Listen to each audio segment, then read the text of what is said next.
غیر مقلد اور اہل حدیث میں کیا فرق ہے؟ یہ بہترین سوال ہے۔ زبردست۔ غیر مقلد کا مطلب ہے تقلید نہ کرنے والا، یہ لفظی ترجمہ ہے۔ اہل حدیث کا مطلب ہے حدیث والا، یہ لفظی ترجمہ ہے۔ اب تشریح یہ ہے، تقلید کسے کہتے ہیں؟ تقلید کہتے ہیں آنکھیں بند کر کے بے سوچے سمجھے بغیر دلیل کے کسی کی پیروی کرنا۔ اب بے دلیل، یہ لغت میں لکھا ہوا ہے، القاموس الوحید وغیرہ میں لکھا ہوا ہے، لغت کی کتابوں میں، ڈکشنریوں میں۔ اب بے دلیل کا کیا مطلب ہے؟ بے دلیل کا مطلب ہے کہ قرآن نہ ہو، کیونکہ قرآن تو دلیل ہے، نبی کی حدیث بھی نہ ہو، یہ بھی دلیل ہے، اجماع نہ ہو، یہ بھی دلیل ہے۔ تو یہ قرآن، حدیث، اجماع، اور اسی طرح اس میں اور بھی ہے، عامی کا مفتی کی طرف رجوع کرنا، قاضی کا گواہوں کی طرف جو ہے گواہوں سے گواہی سن کے فیصلہ کرنا۔ تو اس کو چھوڑ کر چھٹی چیز ہے بغیر دلیل کے کسی کی پیروی کرنا، یہ تقلید ہے۔ تو اب غیر مقلد اسے کہتے ہیں جو بے سوچے سمجھے بغیر دلیل کے آنکھیں بند کر کے کسی کے پیچھے نہ چلے۔ اب ان کی قسمیں ہو سکتی ہیں۔ اب ایک اہل حدیث بھی غیر مقلد ہو سکتا ہے جو تقلید نہیں کرتا۔ اب ایک کو پرویزی بھی جو ہے غیر مقلد ہو سکتا ہے۔ بریلوی غیر مقلد عقیدوں میں الحمدللہ یہ حدیث الاستقبال۔ ایک منکر حدیث غیر مقلد ہو سکتا ہے، وہ کہتا ہے میں نہیں تقلید کرتا کسی کی، بھائی نہ میں حدیث کو مانتا ہوں نہ اور کسی کو۔ اس طرح بریلوی جو ہیں بریلوی حضرات، وہ عقیدے میں غیر مقلد ہیں۔ تو یہ غیر مقلد لفظ، یہ ایک لفظ ہے، اس کا معنی ہے کہ تقلید نہ کرنے والا۔ اب یہ کتاب و سنت پر عمل کرنے والا بھی ہے کہ نہیں، یہ ثابت نہیں ہوتا۔ اہل حدیث کہتے ہیں حدیث والے کو۔ حدیث والے دو لوگ ہیں، یا تو محدثین کرام ہیں جنہوں نے حدیثیں سنی تھیں، حدیثیں لکھی تھیں، حدیثوں کو یاد رکھا تھا، پڑھایا تھا، حدیثوں کے مدرسے چلائے تھے۔ دوسرے لوگ جو ہے حدیث پر عمل کرنے والے۔ اور یہ بات جو میں کہتا ہوں، یہ میں اپنی طرف سے نہیں کہتا، ابن تیمیہ رحمۃ اللہ علیہ نے فتاوی میں بھی یہ بات فرمائی ہے کہ اہل حدیث دو قسم کے لوگ ہیں۔ اب یہ جو محدثین تھے، یہ جو حدیث پر عمل کرنے والے تھے، ان لوگوں کا منہج کیا تھا، یہ کس طرح عمل کرتے تھے؟ بھائی یہ لوگ قرآن کو مانتے تھے، حدیث کو مانتے تھے، اجماع کو مانتے تھے، یہ سلف صالحین کے فہم پر کتاب و سنت پر عمل کرتے تھے۔ یہ اپنی مرضی کے مطابق قرآن حدیث پر عمل نہیں کرتے تھے، بلکہ جو صحابہ تابعین سلف صالحین سے ثابت ہوتا۔ تو اہل حدیث اس کو کہتے ہیں جو قرآن حدیث اور اجماع کو حجت سمجھتا ہے اور قرآن حدیث پر سلف صالحین کے فہم کی روشنی میں عمل کرتا ہے، اور اسی طرح سارے صحابہ کرام سے محبت کرتا ہے، صحابہ کرام کی گستاخی نہیں کرتا۔ جتنے بھی ثقہ تابعین تھے اور تبع تابعین تھے جو ثقہ تھے قابل اعتماد، ان سے محبت کرتا ہے، ان کا احترام کرتا ہے، کسی کی گستاخی نہیں کرتا، سلف صالحین کے منہج اور فہم پر ہے۔ اور باقی بھی جو باتیں، مثلا اللہ تبارک و تعالیٰ 7 آسمانوں سے اوپر عرش پر مستوی ہے، وہ ساری صفات ان کو کما یلیق بشان ہی کما یلیق بجلالی مانتا ہے، وہ اہل حدیث ہے۔ اہل حدیث علیحدہ چیز اور غیر مقلد علیحدہ۔ اور یہ لوگ جو ہے یہ ہمیں غصے سے گالیاں دیتے ہوئے غیر مقلد کہتے ہیں اہل حدیث کو۔ یہ جو مخالفین ہیں نا، یہ اس طرح کرتے ہیں۔ اور یاد رکھیں اللہ تبارک و تعالیٰ جو ہے نا، علی کل شیء قدیر، اللہ رب العزت نے ان لوگوں کو کس طرح ذلیل کیا۔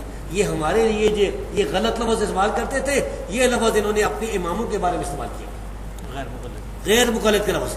در مختار کی شرح تحتاوی میرے پاس موجود ہے، اس میں لکھا ہے کہ امام ابو حنیفہ، امام مالک، امام شافعی اور امام احمد بن حنبل، تحتاوی نے لکھا ہے کانو غیر مقلدین، یہ سارے غیر مقلد ہیں۔ اور اسی طرح مجالس حکیم الامت میں تھانوی کا یہ قول موجود ہے، انہوں نے کہا تھا امام ابو حنیفہ کا غیر مقلد ہونا یقینی ہے۔ تو بھائیو غیر مقلد علیحدہ چیز ہے، اہل حدیث وہ ہیں جو تقلید کے بغیر کتاب و سنت پر سلف کے صالحین کے منہج کی روشنی میں عمل کرتے ہیں۔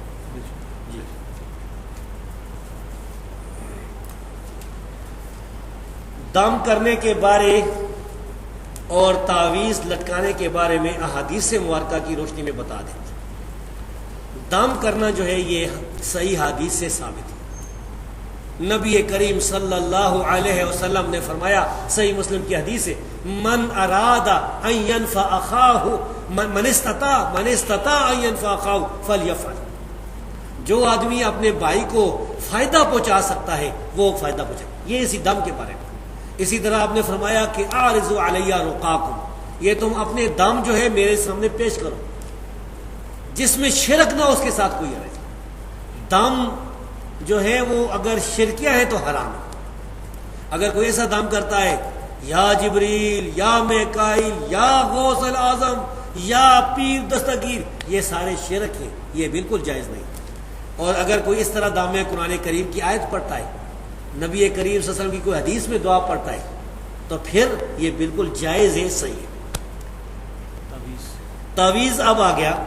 تعویذ کا لفظی معنی تو ہے اللہ کی پناہ مانگنا، لیکن سوال میں مراد لٹکانے والا تعویذ ہے، کیوں لٹکانے کا ذکر بھی ہے۔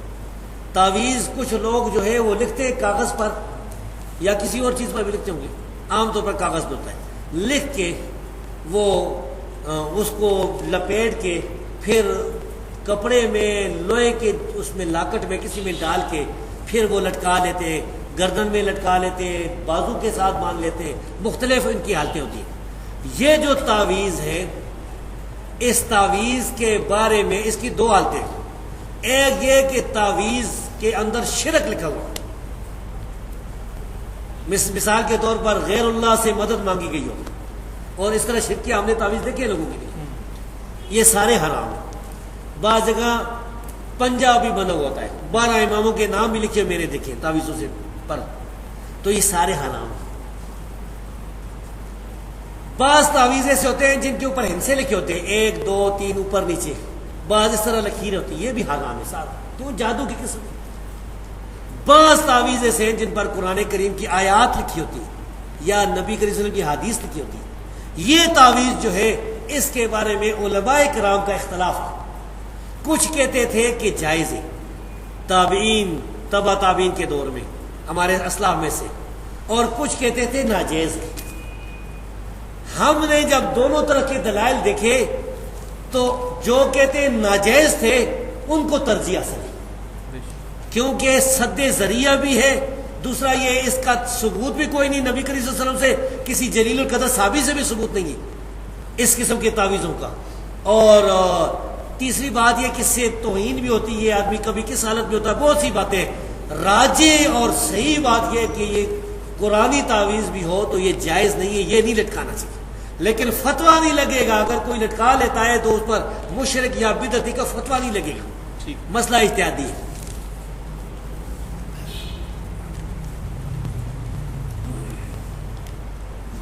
کیا کسی صحیح یا ضعیف روایت سے ثابت یا مروی ہے کہ مومن کی نگاہ سے بچو کیونکہ وہ خدا کے نور سے دیکھتا ہے؟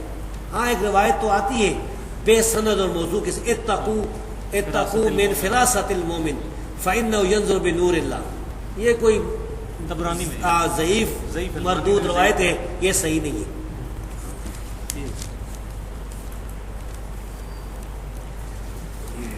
یہ بھی اچھا سوال ہے۔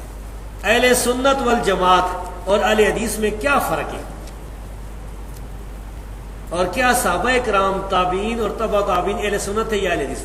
ایک تو بھائی یہ جو ہماری مجلس ہے یہ دینی مجلس ہے، میں آپ کے سامنے آیا ہوں نا، مجھے آپ سے نہ ووٹ چاہیے نہ نوٹ چاہیے نہ چندہ چاہیے، بالکل میں انشاءاللہ یہ بیان کر کے چلا جاؤں گا، ایک آنا بھی نہیں چاہیے۔ دوسری بات یہ کہ یہ باتیں دین کی ہو رہی ہیں، اور دین کا بھی اہم مسئلہ ہے، کیونکہ یا جنت ہے یا جہنم۔ اگر کتاب و سنت کا راستہ چھوڑ کے دوسرے راستے پر زندگی گزاری نا تو سب ہوا منصورہ ہو جائے گا۔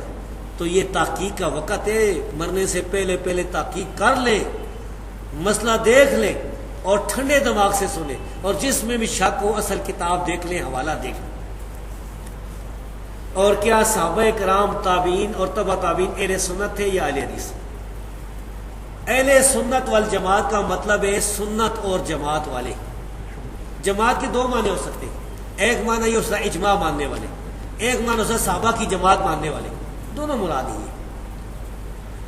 اور اہل حدیث حدیث والے۔ اب میں آپ سے پوچھتا ہوں کہ کہ ایک آدمی آج نبی کریم صلی اللہ علیہ وسلم کی سنت معلوم کرنا چاہتا ہے، وہ چاہتا ہے کہ مجھے سنت معلوم ہو جائے، میں سنت پر عمل کرنا چاہتا ہوں، اس کا کیا طریقہ ہے، کدھر سے لے گا؟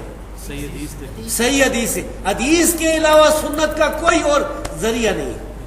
یعنی یہ نہیں ہے کہ وہ کسی علاقے میں رہے تو باپ دادا جو ان کے کام کرتے آئے تھے یہ سنت ہے، نہیں بھائی، لوگوں کے باپ دادا تو مختلف کام کرتے آئے تھے، بریلیوں کے باپ دادا مختلف، بریلیوں میں بھی آگے گروہ ہوں گے، کسی کے باپ دادا کوئی اور طریقے پر ہوں گے بریلی، کسی کا دوسرے پر ہوگا، اسی طرح دیوبندیوں کی کسی کا باپ دادا حیاتی ہوگا، کسی کا مماتی ہوگا، اور بھی ہوں گے۔ بھائی یہ باپ دادا والی بات یہ سنت سے ثابت، یہ سنت والی بات نہیں ہے۔ یہ امین حسن اصلاحی جو منکرین حدیث میں تھے تھا، یا جاوید غامدی جو آتا ہے ٹی وی پر، یہ جو لوگ سنت میں فرق کرتے ہیں نا، میں کہتا ہوں تم سنت لوگ ہیں کدھر سے؟ اگر کہتے ہو باپ دادا کا عمل ہے تو باپ دادا کا عمل تو ایک نہیں ہے، جس علاقے میں جاؤ گے الگ ہی عمل ہوتا ہے کہ نہیں؟ بھائیو مختلف جگہ شادی بیاہ دیکھ لیں، نماز دیکھ لیں، کسی جگہ مسجد میں سلام پھیرے گا امام تو رمضان میں لا الہ اونچا الا اللہ پڑھیں گے، پڑھتے کہ نہیں؟ بلکہ اس کے علاوہ بھی پڑھتے میرے خیال ہے۔ تو یہ اس کے معلوم کرنے کا صرف اور صرف ایک ذریعہ ہے اس دور میں، رسول اللہ صلی اللہ علیہ وسلم کی حدیث۔ تو اہل سنت وہ یہ جو حدیث والے اہل حدیث ہے، اہل سنت اہل حدیث ایک ہی چیز کے دو نام ہیں، اور والجماعت یہ شیعہ کے مقابلے میں اجماع کے منکرین کے مقابلے میں اضافہ ہے، یہ بھی صحیح ہے۔ اہل حدیث جو ہے یہ اہل سنت والجماعت ہے۔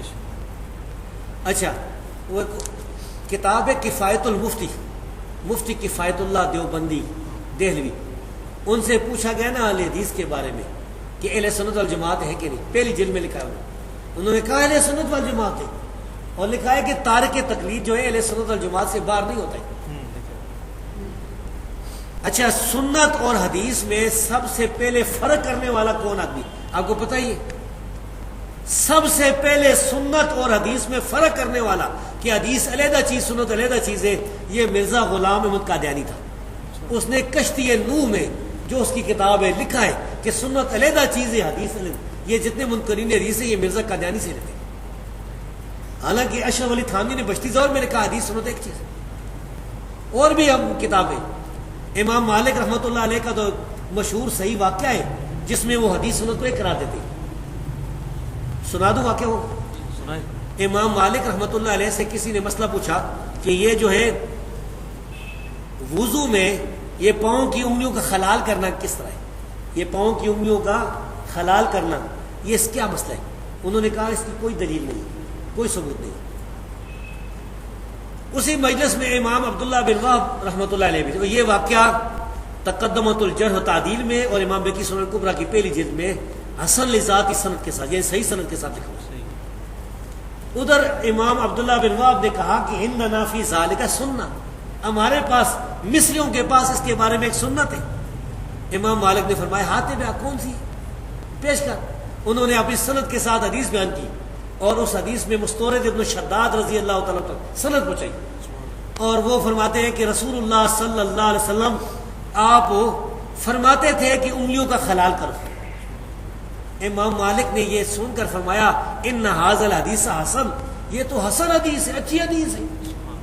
پھر وہ کہتے ہیں کہ جب بھی ان سے مسئلہ پوچھا جاتا تھا وہ کہتے تھے انگلیوں کو خلال کرو، پہلے پتہ نہیں تھا، وہ کہتے تھے نہیں یہ خلال، جب پتہ چل گیا حدیث آ گئی خلال کرو۔ تو بھائیو یہ بات ہے، صحابہ کرام، تابعین اور تبع تابعین سارے اہل سنت والجماعت ہیں، سارے اہل حدیث تھے۔ اہل حدیث یہ ہمارے بھائی کہتے ہیں نا، محدثین کو کہتے ہیں، حدیث بیان کرنے والے کو۔ آج کل بعض لوگ کہتے ہیں کہ نہیں یہ غیر مقلدین ہے، پتہ نہیں آپ کو پنڈی میں کہتے ہوں گے کہ نہیں، حضروں میں تو کہتے ہیں یہ غیر مقلدین ہے۔ اہل حدیث جو ہے نا، بعض کہتے ہیں اہل حدیث تو ہم ہیں، اور بعض کہتے ہیں کہ اہل حدیث تو محدثین تھے، سرفراز خان صاحب نے بھی لکھا ہوا اور لوگوں نے بھی۔ تو میں کہتا ہوں یہ صحابہ کرام محدثین تھے کہ نہیں؟ نبی کی حدیثیں سب سے پہلے بیان کرنے والے کون ہیں؟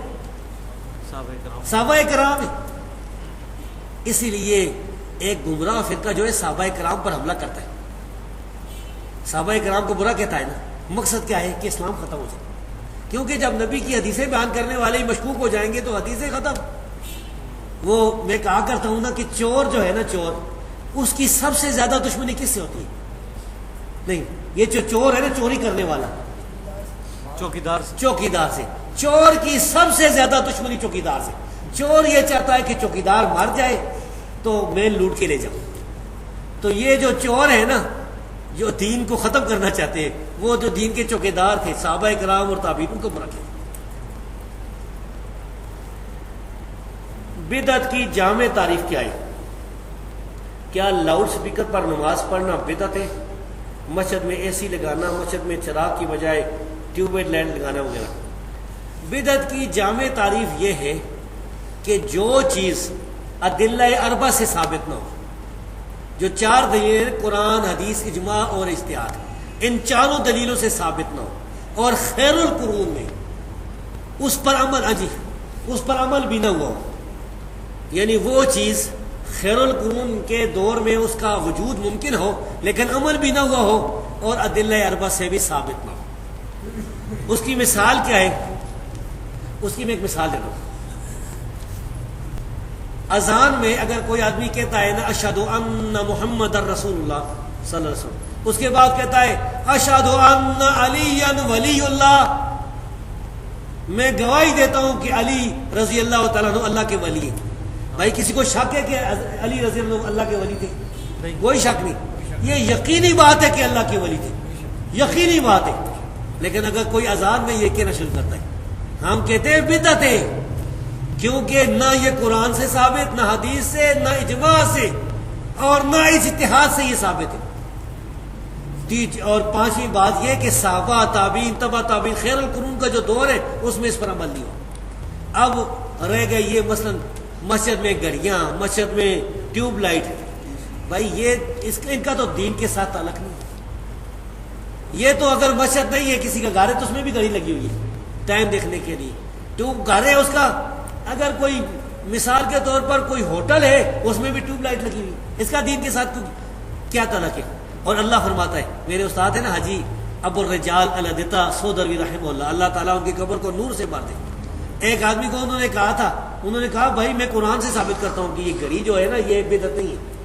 انہوں نے کہا اللہ فرماتا ہے وَأَنزَلْنَا الْحَدِيدَ فِيهِ بَأْسٌ شَدِيدٌ، اللہ فرماتا ہے ہم نے لوہا اتارا ہے، اس میں بڑی تکلیف ہے. تکلیف ہے نا، گولی مارتے مار جاتا ہے، دماغے بم دماغے ہو رہے ہیں، خود کچھ حملے ہو رہے ہیں، اور بھی بہت کچھ. وہ منافع للناس، اور لوگوں کے لیے فائدے بھی. تو فائدہ ہے نہیں کہ آدمی کو پتہ چل جاتا ہے کہ ہاں جی اتنے بجے. اب مجھے پتا تھا کہ میرا جو پروگرام ہے عصر کی نماز کے بعد 4:30 بجے، یعنی ہم وہی پرانا جو ٹائم ہے زرداری والا ٹائم نہیں والا، تو وہ 4:30 بجے جو ہے ہم نے وہاں نماز پر پہنچنا ہے. تو اس لیے ہم حضروں سے نکلے اس طرح. اگر یہ ہمیں پتہ نہ ہوتا تو پھر وہ تو حضرت سے ایک دن پہلے آنا تھا کہ بھائی ہمیں پتہ نہیں کس وقت میں ہوگا. اس لیے مساجد میں ایسی چراغ وغیرہ یہ کوئی بدعت نہیں ہے. بدعت ہے تو وہ اشہد ان علی ولی اللہ یا اذان سے پہلے الصلاۃ والسلام علیک یا رسول. اور یہ ایسا ہے جس کو بریلیوں نے بھی بدعت تسلیم کیا. غلام رسول سعیدی نے اگر بعد میں رجوع کر لیا لیکن پہلے جو ہے اس کو ان کی مسجد میں نہیں ہوتا، ابھی جو ہوتا نا ابھی بھی نہیں ہوتا. ہاں جی.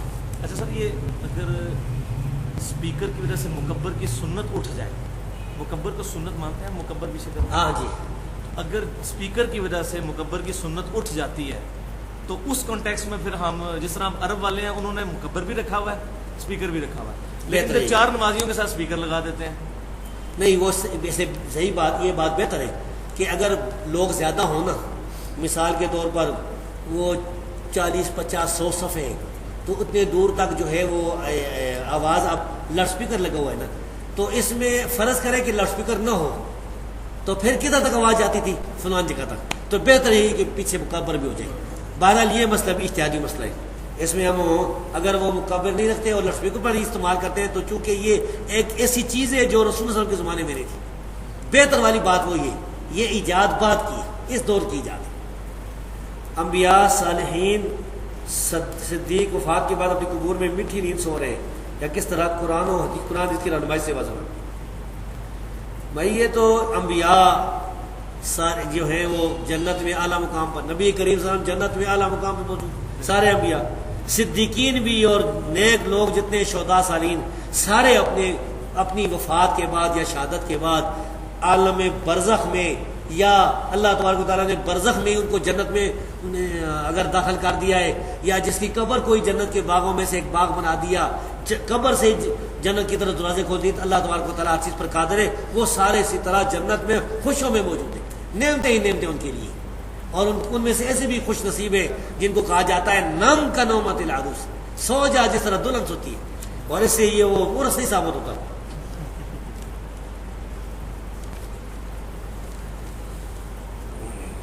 سوال، کہا جاتا ہے کہ پہلے اہل حدیث علماء اجماع کو دلیل نہیں مانتے تھے مگر اب اجماع کو بطور دلیل لیتے ہیں، اس بارے میں آپ کیا فرماتے ہیں؟ اس کا جواب میں دیتا ہوں.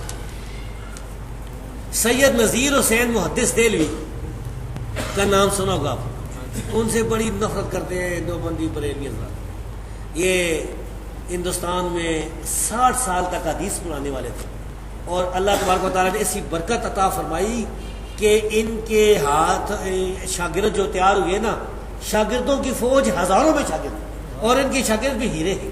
عبد الرحمن مبارک پوری، شمس الحق، عظیم آبادی، فلان ان کے شاگرد ہیں. تو سید نذیر حسین محدث دہلوی کے شاگردوں میں سے تھے ایک حافظ عبداللہ غازی پوری رحمۃ اللہ علیہ. یہ بھی بہت بڑے عالم تھے، دلی میں مدرسہ بھی بنایا تھا بڑا. اس زمانے میں جو بنیوں بریلیوں نے کتاب لکھی تھی، کتاب کا نام رکھا تھا انتظام المساجد باخراج الوہابیین من المساجد. مسجدوں کا انتظام کرنا چاہیے، وہابیوں کو مسجد سے باہر نکالنا چاہیے. اس زمانے میں کوئی اہل حدیث چلا جاتا تھا تو اس کو مارتے بھی تھے، مسجد سے باہر پھینک دیتے، مسجد کو دھوتے بھی تھے، بہت کچھ کرتے تھے. تو کتاب بھی انہوں نے کی، انگریزوں کی ان کو خوش کرنے کے لیے یا کوئی مقصد بھی ابھارا. اس میں جھوٹے الزام لگایا اہل حدیث کے بارے میں، یہ کہتے ہیں وہ کہتے ہیں، یہ سیدنا عمر رضی اللہ تعالیٰ بدعتی کہتے ہیں. کتنا ظلم ہے. اور یہ اس کے لدھیانے والے جو تھے نا وہ مفتی، یہ صرف انہی کا مسئلہ نہیں ہے. اشرف علی تھانوی نے اہل حدیث کے بارے میں لکھا ہے کہ اہل حدیث تراویح کے مسئلے میں سیدنا عمر رضی اللہ تعالیٰ کو بدعتی کہتے ہیں. کتنا بڑا بہتان ہے بھائیوں.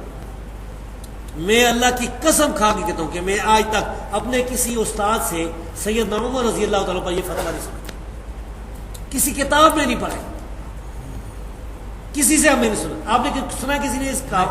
کتنا جھوٹ ہے، بہتان ہے. تو اس بہتان کے جواب میں انہوں نے پھر کتاب لکھی حافظ عبداللہ غازی پوری رحمۃ اللہ علیہ نے، جس کا نام ہے ابراہ آل الحدیث والقرآن. اور آگے فرمایا تھا کہ بما جاء فی جامع شواہد من البہتان. جامع شواہد بھی کتاب انہوں نے لکھی تھی نا، یعنی ہمارے خلاف جو بہتان لوگ بیان کرتے اس کا انہوں نے جواب دیا تھا. یہ 100 سال پہلے کی بات ہے. اس کتاب میں وہ کہتے ہیں کہ اہل حدیث کے نزدیک اصل دلیل قرآن حدیث ہے. پھر کہتے ہیں بھائیوں اس سے کوئی یہ نہ سمجھے کہ ہم اجماع نہیں مانتے. اجماع حجت ہے جب قرآن سے ثابت ہے، حدیث سے ثابت ہے. رسول اللہ صلی اللہ علیہ وسلم فرمایا اللہ میری امت کو گمراہی پر جمع نہیں کرے گا. تو جب اجماع حجت ہے تو خود بخود قرآن حدیث میں اجماع ماننا بھی آ گیا. تو یہ 100 سال پہلے بھی ہمارے علماء اجماع کو مانتے تھے. اگر کسی نے انکار کیا تو اس کی غلطی ہے بھائی. اور یہ اصل میں یہ بہتان ہے ہمارے خلاف جو یہ لگاتے ہیں کہ یہ بھی سوال ہے. اچھا، کیا یہ کسی صحیح حدیث سے ثابت ہے کہ قیامت والے دن جب کسی آدمی کی فرض نمازیں پوری نہ ہوئیں تو اس آدمی کی سنتے اور نوافل سے کمی پوری کی جائے گی؟ ہاں، یہ تو حدیث سے ثابت ہے کہ قیامت کے دن جو ہے نا وہ اس کے نوافل جو ہیں، اور نوافل میں سنتے بھی ہیں، اسے کمی پوری کی جائے گی. یہ ہے حافظ. اب اس کا حوالہ میرا خیال ہے یہ سنن کی روایت ہے، سنن کی روایت ہے کہ اس طرح وہ کمی پوری کی جائے گی. حافظ ابن قیم رحمہ اللہ نے جو کتاب الصلاۃ لکھی ہے اس میں 2 گروہ کے دلائل لکھے، اس میں یہ حدیث لکھی ہوئی ہے. مصنف ابن ابی شیبہ میں ہے کہ علی اور ابن مسعود رضی اللہ عنہ کی شاگرد رفع دین نہیں کرتے تھے سوائے پہلی مرتبہ کے. اس کا جواب کیا ہے؟ اس کا جواب یہ ہے کہ بھائی یہ تابعین کی بات ہے. یہ جو ان کے شاگرد تھے نا ان 2 صحابیوں کے، یہ تابعین تھے، اور تابعین کا مسئلہ صحابہ کے بعد آتا ہے.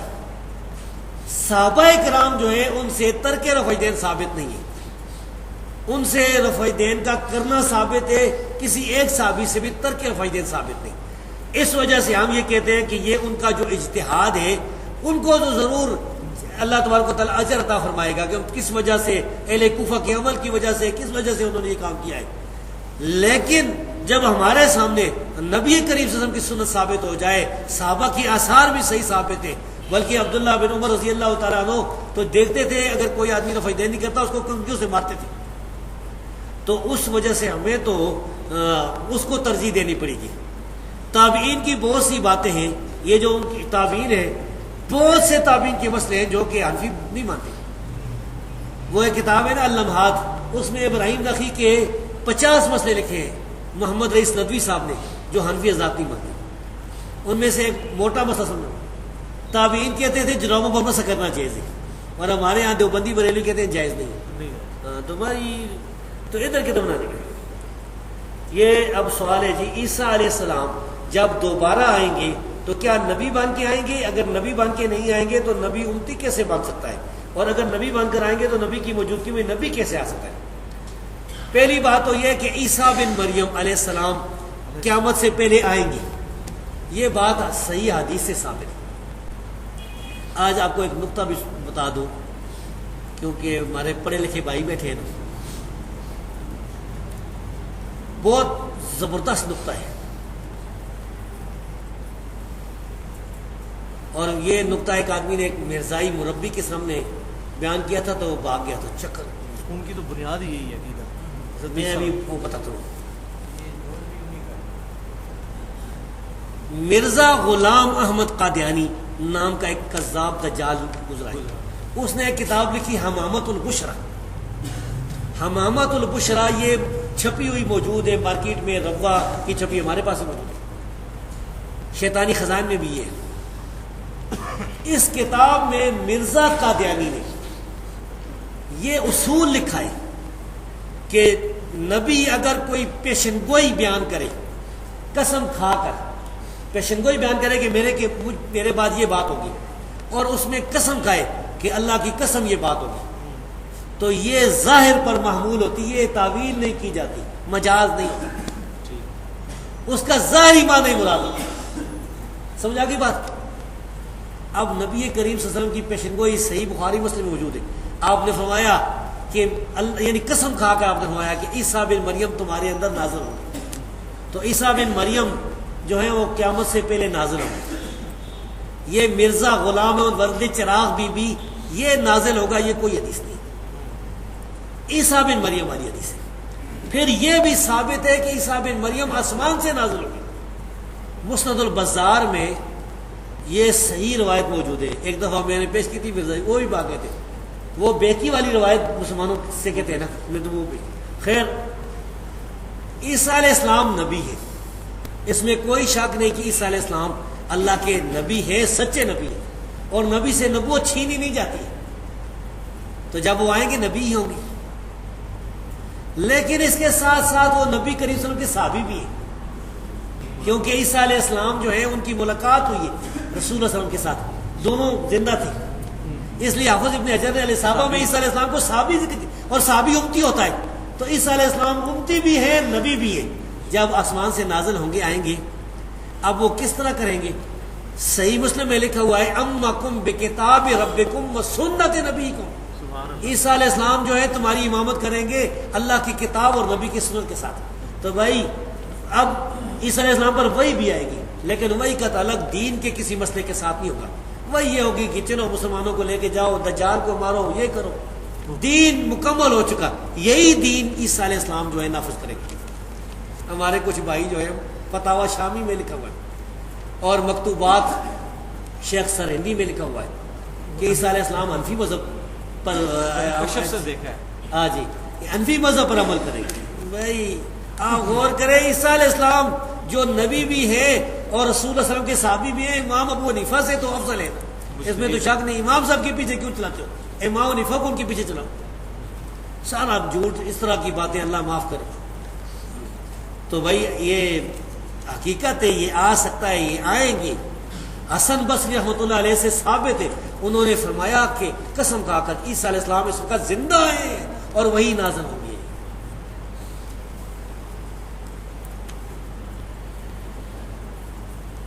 73 فرقوں والی حدیث کی موجودگی میں دوسروں کو کس حد تک دعوت دینی چاہیے؟ 73 فرقوں والی حدیث تو صحیح ہے، اس میں شک نہیں کہ صحیح حدیث ہے. 72 دوسری ہے، ایک جنتی ہے. اب جو 72 دوسری ہیں ان سے اگر آپ نے دعوت ان کو دینی ہے تو نرمی سے، بہت اچھے طریقے سے، ادعو الی سبیل ربک بالحکمت والموعظۃ الحسنۃ. یہی طریقہ ہمارے اسلاف سے ثابت ہے. وہ میں نے بتایا تھا نا، آپ کو پتا، میں آپ کو تو بتا دوں. بعض اوقات جو ہے اس طرح کا ہوتا ہے نا کہ ایک پکا گمراہ کافر ہے، نرمی سے اور دلائل سے اگر بیان کرے تو اللہ تبارک و تعالیٰ بڑی فتح دیتا ہے اور بڑے لوگ جو ہیں وہ صحیح ہو جاتے ہیں. قاضی ابو بکر الباقلانی ایک عالم گزرے، خطیب بغدادی کے استاد تھے. اس زمانے میں غالباً معتصم باللہ کا دور تھا بغداد میں. تو عیسائیوں کا جو بادشاہ تھا وہ ادھر قسطنطنیہ میں ہوتا تھا، ترکی میں جو اس وقت ہے. یہ اس وقت عیسائیوں کا دارالخلافہ تھا، یہ اس وقت فتح نہیں ہوا تھا. اس بادشاہ نے الچی بھیجے کہ مسلمانوں کو کوئی عالم میرے پاس آئے، کوئی ہمارے ساتھ بات کرے، یعنی بات کرنا چاہتے ہیں. تو خلیفہ نے قاضی ابو بکر الباقلانی کو بھیجا. یہ بہت حاضر جواب انسان تھے. قاضی صاحب جب گئے تو اس بادشاہ نے کوئی ایسا انتظام کیا تھا کہ جو آدمی آتا تھا وہ جھوک کے داخل ہوتا تھا دربار میں، سجدہ کی حالت میں. قاضی ابو جعفر جب اس جگہ پہنچے تو انہوں نے کھڑے ہو کر پہلے پیٹھ بھی کاٹ لی اور پہلے ٹانگیں اندر داخل کی اور پھر پیٹھ پر چلتے ہوئے آگے دربار میں سیدھے کھڑے ہوئے. تو بادشاہ تو ناکام رہا. اس بادشاہ نے مذاق اڑاتے ہوئے طنز و مزاح کے اس الفاظ میں کہا کہ سنا ہے تمہارے نبی کی بیوی پر زنا کی تہمت لگی تھی. امی عائشہ صدیقہ کا اس نے ذکر کیا. مسلمانوں کی توہین کرنا چاہتا تھا. قاضی ابو بکر نے پھر وہاں جواب دیا. اس نے کہا ہاں 2 عورتوں پر تہمت لگی تھی زنا کی. ایک شادی شدہ عورت تھی جس کا کوئی بچہ پیدا نہیں ہوا، کیونکہ بچہ ہی پیدا ہو سکتا ہے نا زنا سے، کوئی بچہ پیدا نہیں ہوا. ایک کنواری تھی، وہ بچہ لے کے آ گئی ہے، کنواری بچہ لے کے آ گئی ہے اور دونوں بے گناہ تھی. وہ تو ہکا بکا رہ گیا، ہکا بکا رہ گیا. پھر وہ جو ہے نا ان کا پوپ، آج کل تو اٹلی میں نا پوپ تھا، پوپ نے کچھ بات کی، اس کو بھی خاموش کیا. پھر پوپ سے کہا ہے کہ تیرے بیوی بچے کس طرح ہے، ٹھیک ٹھاک ہے تیرے بیوی بچے؟ تو لوگ بولے دباری کی نہیں نہیں نہیں نہیں، پوپ کی شان کے لائق نہیں. پادری ان کا شادی نہیں کرتا نا، بڑا یہ بڑی توہین ہے، یہ کیا کہہ رہے ہیں آپ؟ انہوں نے کہا شرم نہیں آتی، پوپ کی شان کے لائق نہیں ہے بیوی بچے، اور اللہ کے بارے میں کہتے ہو اللہ کا بیٹا ہے، عیسیٰ اللہ کا بیٹا، شرم نہیں آتی؟ تو بھائی یہ ان اچھے طریقے سے دعوت دے، دلائل کے ساتھ دعوت دے، کسی کو کافر مشرک نہ کراتے. موسیٰ علیہ السلام والا قول وہ یاد رکھے. فما بال القرون الاولی، فرعون نے کہا تھا یہ اگلوں کا کیا ہوگا؟ انہوں نے کہا علم عند ربی فی کتاب لا یضل ولا ینسى. لفظ فرشتہ ہم اکثر ملائک کے لیے استعمال کرتے، تو کیا قرآن و حدیث کی روح سے یہ ٹھیک ہے؟ ٹھیک ہے بھائی، زبانیں. ومن آیاتی، اللہ فرماتا ہے ومن آیاتہ خلق السماوات والارض واختلاف السنتکم والوانکم. اللہ کی نشانیاں میں سے یہ آسمان زمین پیدا کیا، یہ تمہاری زبانوں کا اختلاف، تمہارے رنگوں کا اختلاف، کوئی کالا کوئی سفید، کوئی گورا کوئی سانولا. یہ ترجمہ ہے، یہ یعنی ملک کا فارسی میں ترجمہ ہے، تو یہ جائز ہے، کوئی نہ چیز نہیں. یہ اسلام نہیں کہتا کہ تم دوسری زبان نہ بولو. اسی وجہ سے میں کہتا ہوں خدا کا لفظ بھی جائز ہے. بعض اہل حدیث جو ہے نا، شیخ حمید اللہ پشاوری نے اس بارے میں رسالہ بھی لکھا. نہیں بھائی، خدا کا لفظ بھی جائز ہے، بہتر نہیں، بہتر اللہ کا ہے، ہم تو اللہ ہی کہتے ہیں. لیکن اگر کوئی کہتا ہے تو یہ ترجمہ ہے. وہ ایک آدمی تھا نا شیخ غلام اللہ رحمتی صاحب، ایک بہت بڑے اہل حدیث عالم ہے صبح رات میں. تو ان کے پاس گیا، اس نے کہا کہ خدائے نہ منم پشتوں میں کہ میں خدائے نہیں، میں خدا نہیں مانتا ہوں. تو انہوں نے جواب دیا حضرت تمہارا کافر نہیں ماں، میں اتنا کافر نہیں ہوں کہ میں کہوں میں خدا نہیں مانتا. تو کہ میں لفظ خدا نہیں مانتا، یہ لفظ نہیں مانتا. تو بہرحال اس پر اجماع ہے.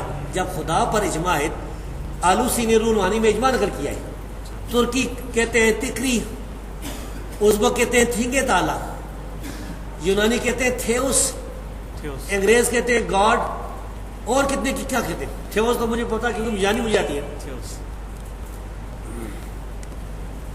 یہ دوسرا سوال سینسر، سوال کا جواب ضروری نہیں ہے، اس کے لیے حضرت تشریف لے کے آئے.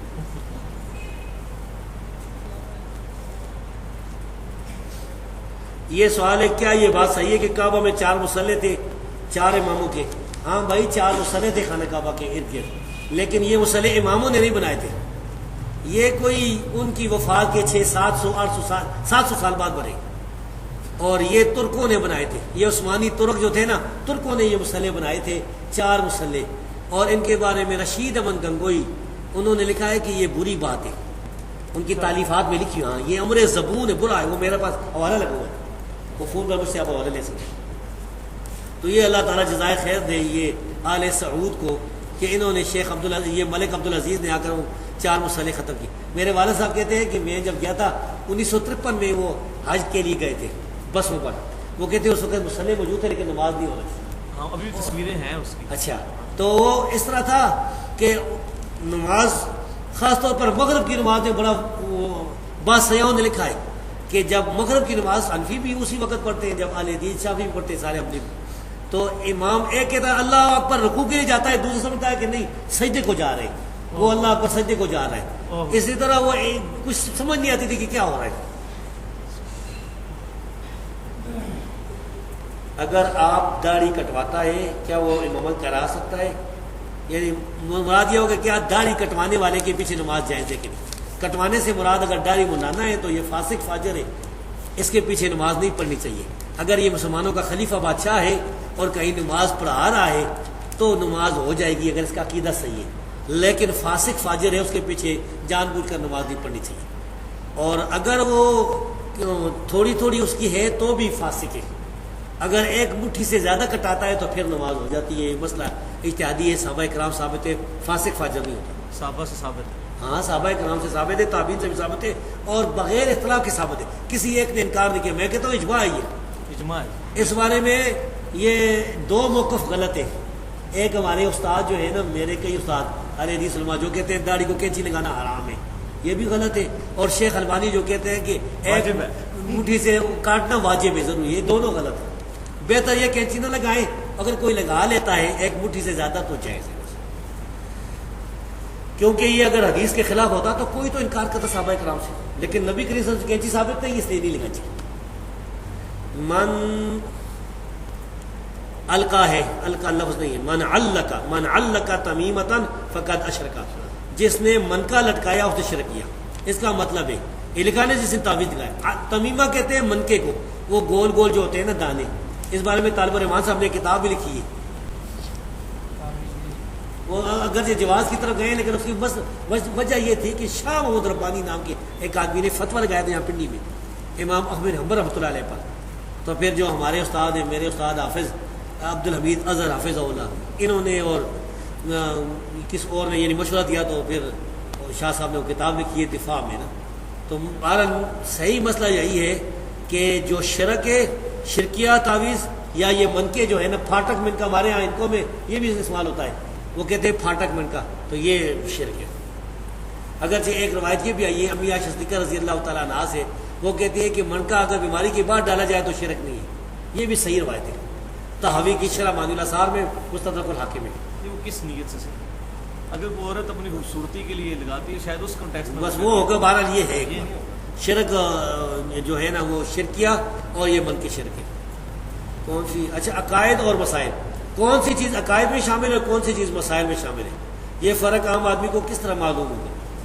معلوم ہو جائے گا. اللہ پر ایمان، رسول پر ایمان، اور اس طرح عذاب قبر، یہ ساری چیزیں عقائد ہیں.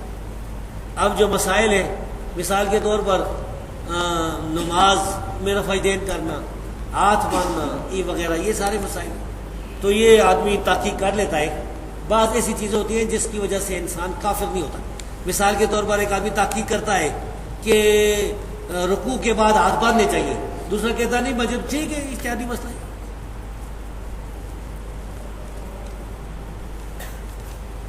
ایک آدمی قرآن مجید پڑھ رہا ہو اور دوسرا آدمی کسی اور کام مشغول ہو تو سننے اور پڑھنے کے لیے کیا حکم ہے؟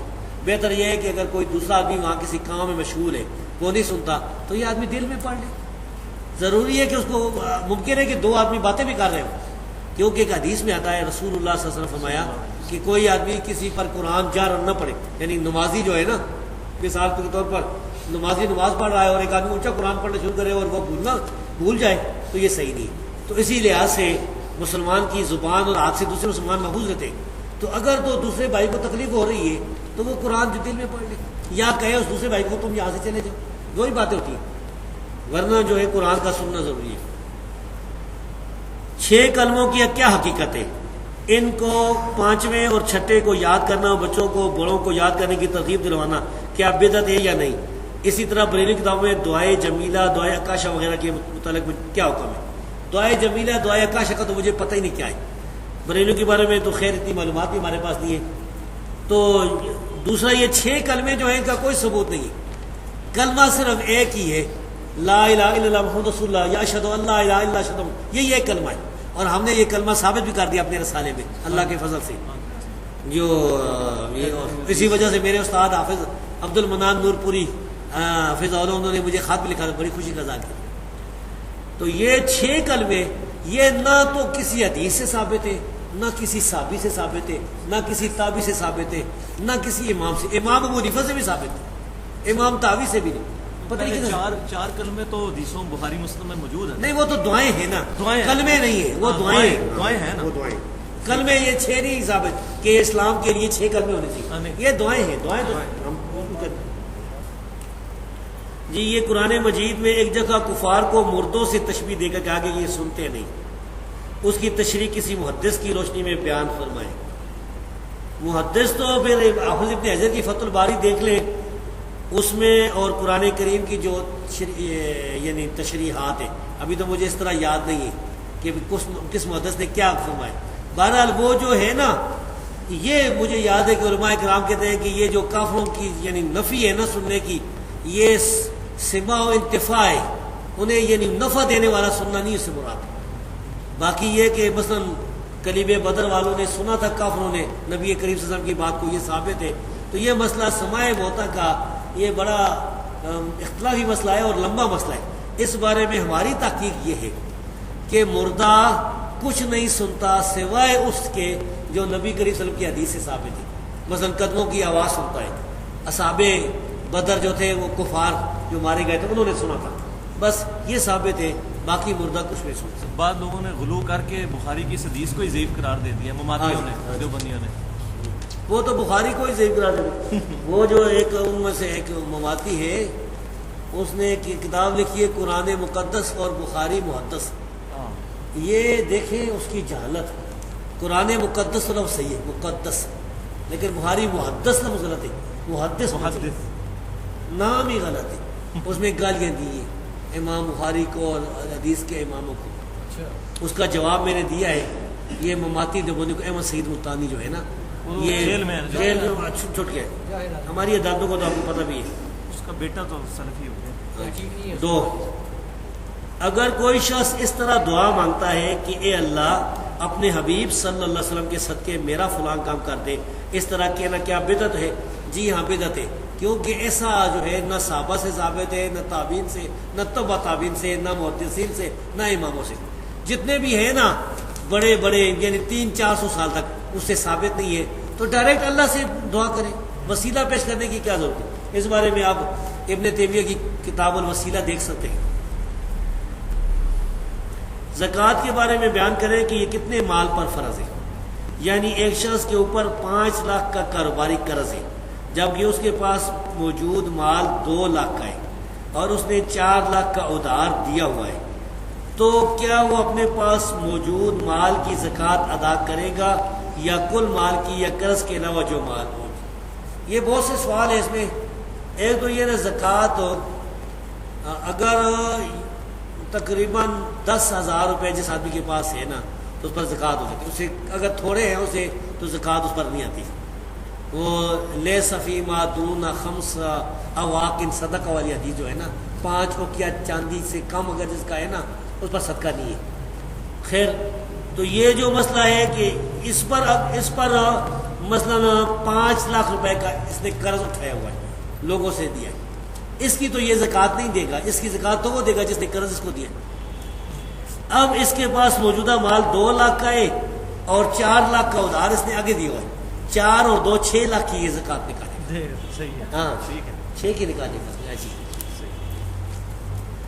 اس میں ایک اور مسئلہ بھی ہے، اگر کچھ رقم، یہ زکوٰۃ کے مسئلے بہت مشکل ہے، میں اس بار ایک مضمون بھی تاکہ اس زیادہ موقع نہیں ملتا بڑا، اس میں یہ ہے کہ اگر اس نے ایک آدمی نے کسی کو گر گیا نہیں، کسی کو رقم دی ہے نا، مثلا اس نے 1 لاکھ روپے دیا ہے ادھار، اب وہ رقم ڈوب گئی ہے، ملنے کی کوئی امید نہیں ہے، تو اس میں سے زکوٰۃ نہیں نکالے گا، جس سال مل جائے گی 1 سال کی نکال لے گا۔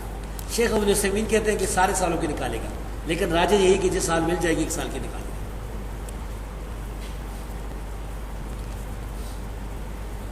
بھئی یہ ایک سچے تو جواب دے ہی نہیں، یہ حدیث ہے، عمار بن یاسر رضی اللہ عنہ کو رسول اللہ صلی اللہ علیہ وسلم نے فرمایا تھا کہ تمہیں ایک باغی گروہ قتل کرے گا، یہ حدیث بالکل صحیح ہے، بخاری میں، صحیح بخاری، تقتل الفئۃ الباغیہ، متواتر حدیث ہے، سیدنا عمار رضی اللہ عنہ کو باغی گروہ قتل کرے گا۔ آگے لکھا ہے کہ وہ حضرت امیر معاویہ رضی اللہ کے گروہ کی طرف سے قتل ہوئے، نہیں حضرت علی کی طرف سے،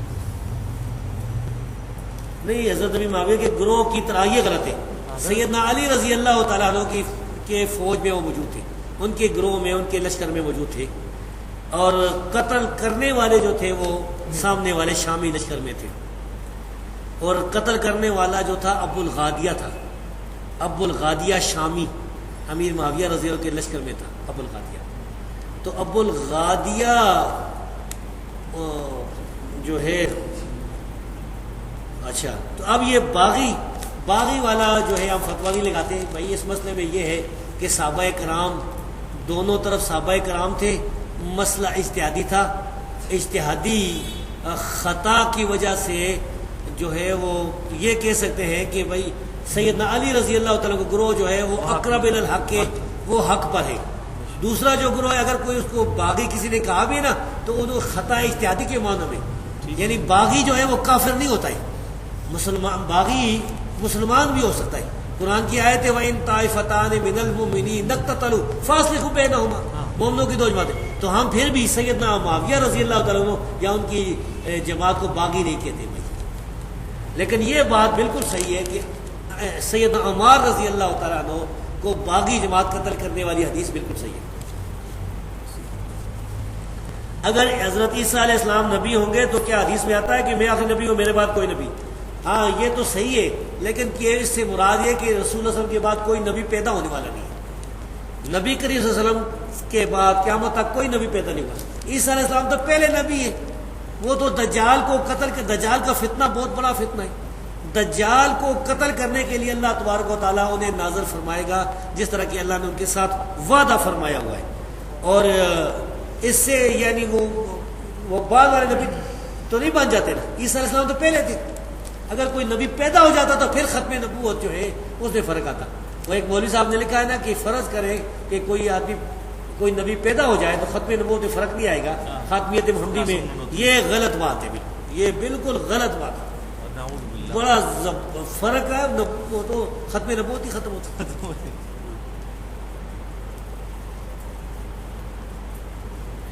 تصویر کی شرعی حیثیت بیان کریں، بھائی تصویر جائز نہیں، اگر مولوی کی ویڈیو جائز ہے تو پھر گھر میں ٹی وی پر اعتراض کیوں ہوتے ہیں؟ گھر میں ٹی وی پر بھی یہ مولوی کی ویڈیو ہی ہوتی ہے، یہ اس طرح کی کوئی جہاد کی، دین کی دعوت کی باتیں ٹی وی پر ہوتی ہے یا بے حیائی ہوتی ہے؟ ٹی وی کو جب ہم حرام قرار دیتے ہیں تو بے حیائی کی وجہ سے، بے حیائی اگر مولوی کرے گا یا دنیا دار سب کے لیے حرام ہے۔ ان الذين يحبون ان تشيع الفاحشة في الذين آمنوا لهم عذاب أليم في الدنيا والآخرة، جو لوگ مومنوں میں بے حیائی پہ لڑ جاتے ہیں، فاحشہ عورتیں ہوتی ہیں، ناچ ہوتا ہے، گانے ہوتے ہیں، اور بھی گندی باتیں ہوں گی، ہو سکتا ہے کوئی گندی فلمیں بھی ہوں، کو پتہ ہی نہیں، ہمارے تو ہم نے ٹی وی دیکھا ہی نہیں، گھر میں ہے ہی نہیں، بے پردگی ہے، تو بھائی یہ اس وجہ سے ٹی وی حرام ہے۔ اگر کوئی آدمی گھر میں ٹی وی رکھ کے اس میں مناظرے کی وہ دیکھتا ہے، علماء کی تقریر دیکھتا ہے، یا کوئی جہادی دیکھتا ہے، یا مثال کے طور پر کوئی ٹیکنالوجی اس کو پڑھاتے ہیں، یہ بھی ہو سکتی ہے نا بہت چیزیں آج کل تو جدید لوگوں کو پتہ ہوگا، علم جدید، تو وہ ساری چیزیں جائز ہیں۔ اگر یہ ویڈیو وغیرہ ناجائز ہو تو اس کی تائید کیوں کرتے ہیں؟ بھائی جواب ہم نے دے دیا ہے، باقی آپ ہم سے کیا منانا چاہتے ہیں؟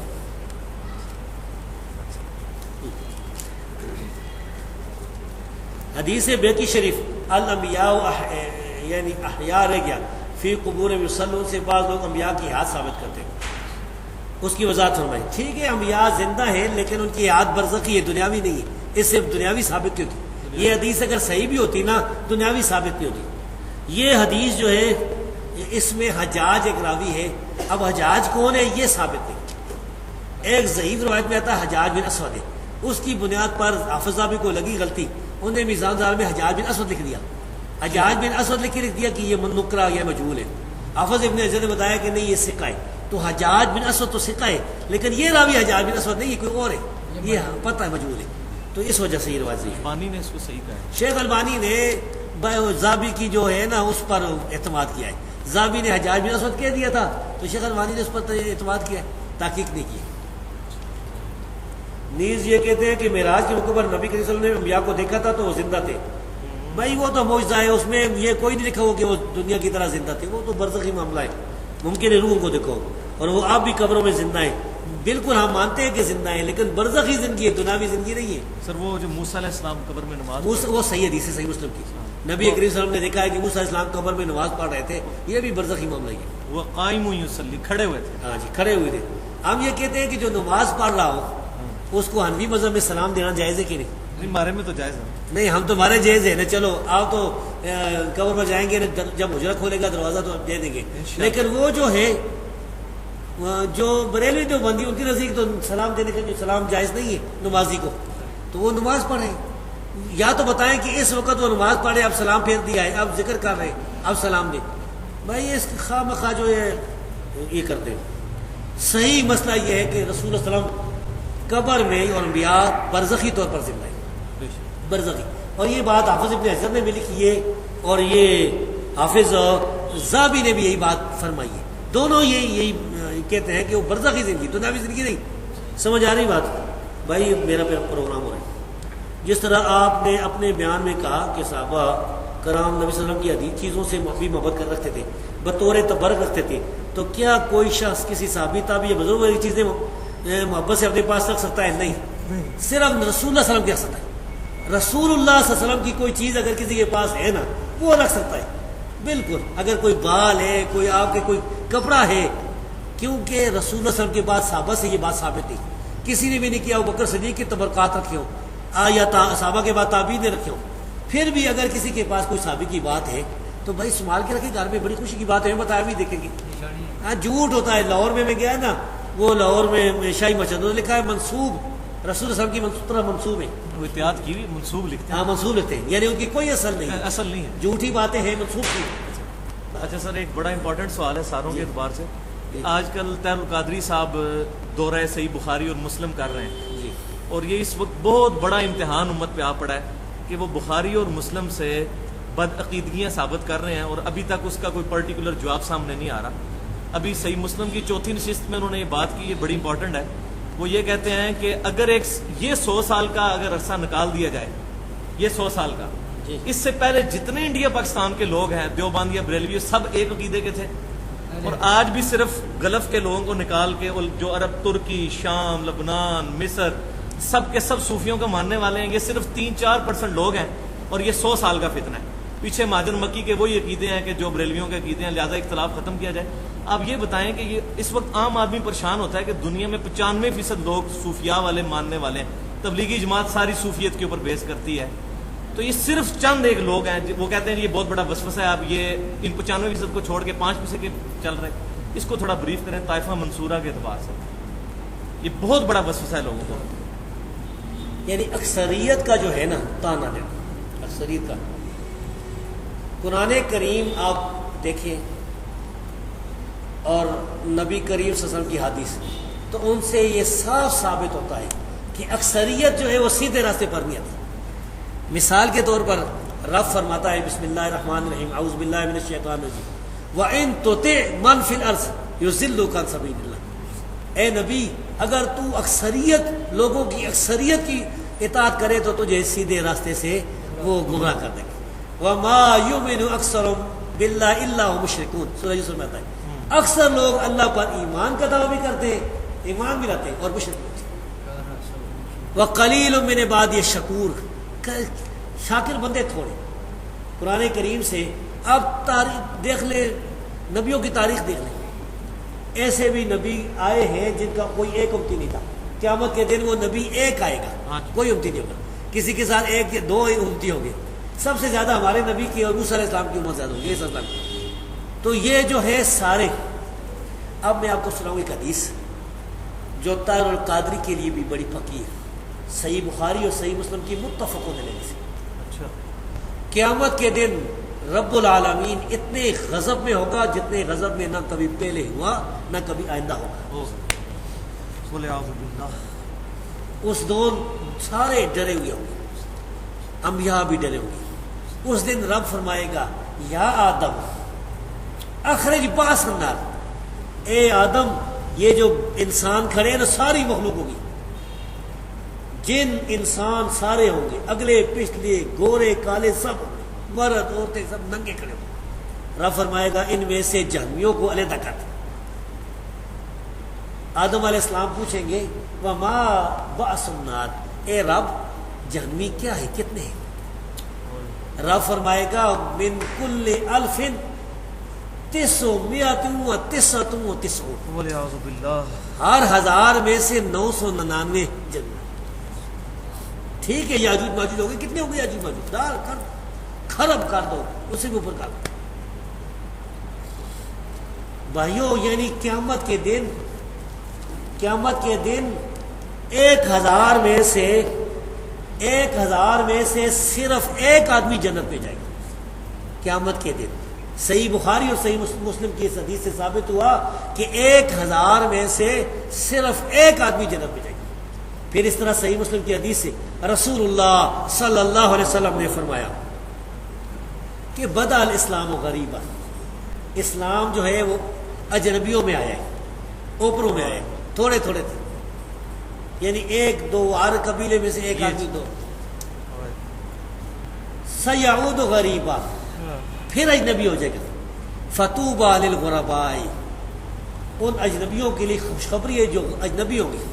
بعض روایتوں میں آتا ہے کہ النزاع من القبائل، بعض میں آتا ہے یصلحون اذا فسد الناس، یہ شیخ البانی لائے اپنی صحیح میں کہ وہ اصلاح کریں گے لوگ سارے فاسد ہو جائیں گے۔ بہت سی اس قسم کی ہے۔ تو خلاصہ یہ ہے کہ بھائی جو اہل حق ہیں وہ تھوڑے ہوتے ہیں۔ اب ہم یہ کہتے ہیں کہ طاہر القادری سے کہ چلو تم یہاں پنجاب میں زیادہ ہو، صوبہ سرحد میں تو دیوبندی زیادہ ہے، ہمارے علاقے میں دیوبندی زیادہ ہے، تو اکثریت کے پیچھے چلو، پھر بریلوی کس لیے بنے ہوئے؟ ایران میں شیعہ زیادہ ہے، ایران میں شیعہ زیادہ ہیں، بحیثیت مجموعی دیکھیں تو دنیا میں کافر زیادہ ہے۔ اس کے بعد آپ دیکھیں تو یعنی مختلف کسی علاقے میں دیوبندی زیادہ ہے، کسی میں بریلوی زیادہ ہے۔ دیوبندی بھی کم نہیں ہے اب، خاص طور پر مدرسوں وغیرہ کی وجہ سے بہت پھیل چکے ہیں یہ بہت۔ تو طاہر القادری کا یہ استدلال ہے۔ اب طاہر القادری کا یہ کہنا کہ 100 سال پہلے کوئی نہیں تھا، اگر اس کا یہ خیال ہے کہ 100 سال پہلے کوئی بھی دوسرا جو ہے وہ مذہب نہیں تھا، سارے بریلوی تھے، تو یہ جھوٹ ہے، کیونکہ کتاب و سنت پر عمل کرنے والے لوگ ہر دور میں رہے۔ شاہ ولی اللہ کے دور میں فاخر الہ آبادی کون تھے؟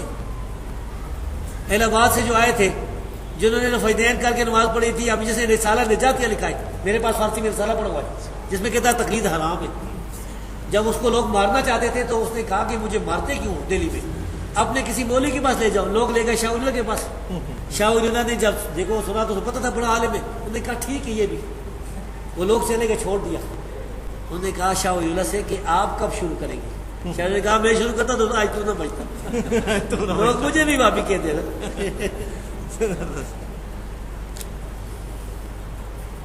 طاہر القادری صاحب انہیں کہیں، طاہر القادری کو کہتے ہیں کہ بھائی یہ تم جو ناچنے گانے کو جیز کرا دیتے ہو، میں نے خود ویڈیو دیکھی جس میں وہ سفید داڑھی والے بوڑھے جو ہیں نا وہ ناچ، شرم نہیں آتی اور اوپر ویلے بھی دے رہے ہیں۔ پتہ نہیں آپ نے دیکھی کہ نہیں؟ ہم ہے نے اس کے اندر ہے کہ دیکھنی کسی نے اس میں ہے۔ اچھا وہ تمہارے حنفی علماء نے تو، میرے پاس 2 جلدوں میں کتاب موجود ہے جس میں لکھا ہے اس نے کہ رقص کرنا حرام ہے، سما اور رقص حرام۔ امام صاحب بریلوی نے احکام شریعت میں لکھا ہے یہ قوالی ساز کے ساتھ حرام ہے۔ تو پھر یہ تم یہ بھی جیسے کل تو تم یہ بھی کہو گے۔ یہ لکھا ہے جی ایک بھائی نے، ذرا سن لیں۔ حضرت عائشہ رضی اللہ عنہا نے جنگ جمل یا صفین میں فرمایا تھا کہ میں نے حضرت محمد صلی اللہ علیہ وسلم سے سنا تھا کہ مسلمانوں کے 2 گروہ میں لڑائی ہوگی اور دونوں کی شہداء جنتی ہوں گی۔ یہ حدیث مجھے کوئی پتہ نہیں ہے، یہ حوالہ بھائی پیش کریں گے۔ آپ کیسے کہہ سکتے ہیں کہ علی رضی اللہ عنہ اقرب الی اللہ تھے؟ میں تو دلیل کی بنا دیتا ہوں۔ نبی پاک صلی اللہ علیہ وسلم فرمایا کہ میری امت میں اختلاف ہوگا، 2 گروہ بنیں گے، پھر ان میں سے ایک تیسری جماعت نکلے گی مارکہ خارجیوں کی۔ فرمایا اس سے وہ گروہ جنگ کرے گا جو اقرب الی الحق ہوگا، سبحان اللہ، اور اسے علی رضی اللہ عنہ جنگ کی تھی۔ بے شک۔ اور یہ میں جو کہتا ہوں یہ اہل سنت کا منہج ہے۔ اور دوسری یہ بتاؤں کہ اس بات کا حضرت عائشہ کو پتہ کیوں چلا؟ بھائی آپ نے جو عائشہ صدیقہ کے ساتھ بات منسوخ کی ہے یہ ثابت نہیں ہو، اگر ثابت بھی ہو تو آپ کا مسئلہ نہیں، ثابت نہیں ہوتا یہ۔ ہم تو ہمارا یہ عقیدہ دونوں شہداء جنتی ہے، اس میں تو کوئی ہمارے خلاف بات ہے ہی نہیں، وہ دونوں صحابہ تھے جنتی ہے اللہ کے فضل سے۔ لیکن یہ بات ہو عائشہ صدیقہ رضی اللہ تعالیٰ پر تو وہ نظر آتی ہے مجھے، میرا جو محدثانہ تجربہ ہے نا، مجھے یہ صاف جھوٹ نظر آتا ہے۔ جھوٹ۔ اور یہ صحیح حدیث ایک سناؤں، نبی کریم صلی اللہ علیہ وسلم نے فرمایا تھا کہ میری بیویوں میں سے کون سی بیوی ہے جس پر ہواب کے کتے بھونکیں گے؟ ہاں صحیح ہے یہ۔ جب عائشہ صدیقہ اپنے ساتھیوں کے ساتھ لشکر کے ساتھ جا رہی تھی ہواب سے، تو وہاں کتے بھونکے بہت زیادہ۔ یہ غیب کی خبر پوری ہوئی، ثابت ہوئی۔ اس لیے ہم کہتے ہیں کہ نبی کریم صلی اللہ علیہ وسلم کو جو اللہ نے غیب بتایا تھا وہ جانتے تھے وہی کے ذریعے۔ تو عائشہ صدیقہ نے پوچھا یہ کون جگہ؟ فرمایا یہ ہواب ہے۔ انہوں نے کہا فرمایا مجھے تو حدیث یاد آ گئی، میں واپس آنا چاہتی ہوں۔ تو انہوں نے کہا کہ نہیں، اللہ مسلمانوں میں صلح کرا دی، یعنی مسئلہ صلح کا تھا، جنگ کا نہیں تھا۔ پھر جنگ ہوئی اور وہ پیشن گوئی پوری ہوئی۔ سر ادھر یہ بتا دیں ناسبی کون ہوتے ہیں؟ ہمارے اہل حدیث ناسبی، میں کافی ناسبی میں جو یہ ہے بتاؤں کہ ایک حدیث شیعہ ہے نا، پیدا ہوئے۔ شیعہ جو صحابہ کو برا کہتے ہیں، یہ بھی گمراہ لوگ۔ ایک ہے ناسبی جو سیدنا علی رضی اللہ تعالیٰ عنہ سے بغض رکھتے ہیں، سیدنا حسین رضی اللہ عنہ سے بغض رکھتے ہیں، برا کہتے ہیں۔ ان میں سے فیض عالم صدیقی تھا ایک جیلم میں، اور اسی طرح قتل ہو گیا۔ اس طرح اور بھی ہے۔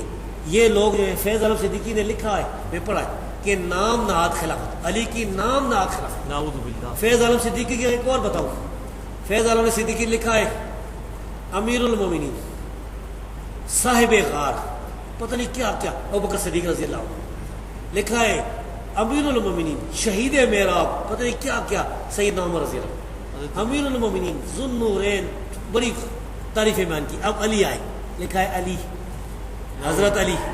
نیچے لکھا ہے اس کا باپ کافر تھا۔ پھر لکھا ہے، میرے پاس کتاب موجود ہے، اس کا بھائی کافر تھا طالب۔ پھر لکھا ہے اس کا پیٹ بڑا تھا۔ پھر لکھا ہے اس کو خلافت کی خواہش تھی۔ پھر لکھا ہے اس کے دور میں 1 انچ بھی نہیں، یہ اس نے میرے خیال فیض عالم نے نہیں لکھا، یہ حکیم و عبد الرحمن خلیق دونوں میں سے ایک لکھا، یہ دونوں ناسبی تھے۔ بہرحال وہ کتاب میرے پاس موجود فیض ہے۔ عالم تو قتل بھی ہو گیا تھا۔ ہاں، تو بہرحال یہ جو علی مولا علی، نبی پاک نے فرمایا کہ میں جس کا مولا اس کا علی مولا، یہ صحیح حدیث ہے۔ من کن تو مولا فعلی مولا، جو مولا علی سے جو مولا سے مراد مشرک کشا نہیں ہے بلکہ محبوب اور پیارا ہے، تو جو اس سے دشمنی رکھتا ہے، برا کہتا ہے، ناسبی ہے۔ یہ کچھ اہل حدیثوں دیوبندی میں گھس آئے۔ بھائی ہم نہ ناسبی ہیں نہ شیعہ ہیں، ہم رسول اللہ صلی اللہ علیہ وسلم کے سارے صحابہ سے پیار کرتے ہیں، سارے تابعین سے، نہ امیر معاویہ رضی اللہ عنہ کی گستاخی کرتے ہیں۔ امیر معاویہ رضی اللہ تعالیٰ عنہ کو بھی کاتب وہی سمجھتے ہیں، جنتی سمجھتے ہیں، خال المومنین سمجھتے ہیں، اور ساتھ ہی سیدنا علی رضی اللہ تعالیٰ عنہ سے محبت کرتے ہیں۔ صحابہ کا جو جھگڑا ہوا اس میں خاموشی اختیار کرتے ہیں، سکوت کرتے ہیں۔ تابعین تبع تابعین اماموں سے محبت کرتے ہیں، کسی کی گستاخی نہیں کرتے۔ ہم نہ ناسبی ہیں، نہ رافضی ہیں، نہ یزیدی ہیں، ہم صرف سنی ہیں۔ صحیح۔ تکفیری کون لوگ ہیں؟ جو مسلمانوں کو کافر کرا دے، جو مسلمانوں کو کافر قرار دے وہ تکفیری ہے۔ صحیح۔ جو کسی حکمران کو کافر کرتا ہے وہ تکفیری نہیں ہو سکتا۔ ممکن ہے حکمران اس نے اللہ کا قانون نافذ کیا، طاغوت بیٹھا ہوا ہو حکمران، لیکن آگے جو کہتا ہے کہ جو اس حکمران کو کافر نہیں قرار دیتا وہ بھی کافر، پھر جو اس کو نہیں کافر قرار دیتا وہ بھی کافر، سلسلہ، یہ تکفیری لوگ ہیں۔ اور اس طرح کے تکفیری لوگ ہو یہاں پر موجود ہیں، سوات میں، وزیرستان میں، افغانستان میں، اس قسم کے لوگ۔ ڈاکٹر عثمانی والے بھی تکفیری ہیں، ٹھیک ہے، وہ پارٹی بھی، جماعت المسلمین والے تکفیری ہیں، جماعت المسلمین والے میرے پاس ایک دفعہ آئے تھے نا، وہ کہتے ہیں آپ مسلم نہیں ہیں. میں نے کہا بھائی میں قرآن مانتا ہوں، حدیث مانتا ہوں، میں کسی جماعت کے ساتھ نہیں، میں نہ مرکزی امید حدیث کے ساتھ، نہ لشکر طیبہ، نہ کسی پارٹی کے ساتھ نہیں، کوئی بیعت نہیں کی، کوئی رکنیت نہیں، غیر جانبدار ہوں. حدیثیں بیان کرتا ہوں، تم کہتے ہو کہ حدیث بیان کرنے والا محدث ہوتا ہے، تم مجھے مانتے ہو. بتاؤ میں مسعود کی بیعت نہیں کرتا، مسلم ہوں کہ نہیں؟ نے کہا آپ مسلم نہیں. استغفر اللہ. پھر جب اٹھے نا تو اس طرح کہتے ہیں، اس طرح اسلام. میں نے کہا دفعہ ہو پیچھے ہٹا ہاتھ کو، جب میں مسلم نہیں ہوں تو مجھے کیا سلام کرتا ہے؟ اچھا. بعد میں اس کو فتویٰ لگایا کسی دیوبندی بریلوی پر بھی، تو انہوں نے مارا ٹانگے اور بعد میں پیچھے ہٹ ان دیں. کو مار کے تھا.